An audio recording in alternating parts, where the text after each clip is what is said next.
সোনাঝুরি হাট সাধারণত প্রতি শনিবার বসে, তাই এটি শনিবারের হাট নামেও পরিচিত। পশ্চিমবঙ্গের বীরভূম জেলার শান্তিনিকেতনে অবস্থিত। দীর্ঘ 20 বছরের বেশি সময় ধরে এটি অনুষ্ঠিত হয়ে আসছে।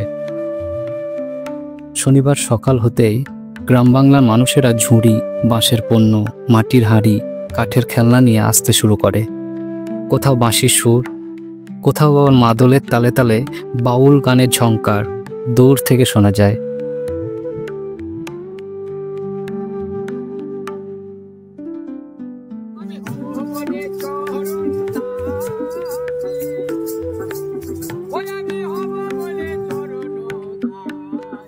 সোনাঝুরি হাটে সব পাওয়া যায়: রঙিন শাড়ি, গামছা, আলপনার জন্য রং, কাঠ খোদাই করা মুখোশ, বাড়ির সামনে লাগানোর জন্য নেম প্লেট, মাটির তৈরি ঘর সাজানোর সামগ্রী, বাউলদের একতারা ঢোল।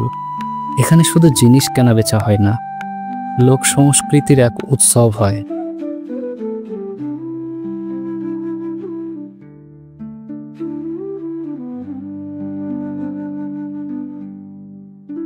দুপুর গড়াতে হাটের এক কোণে বসে যায় বাউল ফকিরেরা।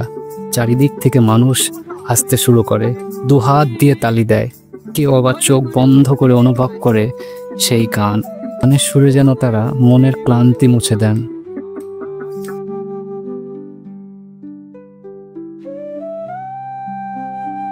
এই হাটে শুধু স্থানীয় মানুষ নয়, দূর দূরান্ত থেকেও মানুষ আসে।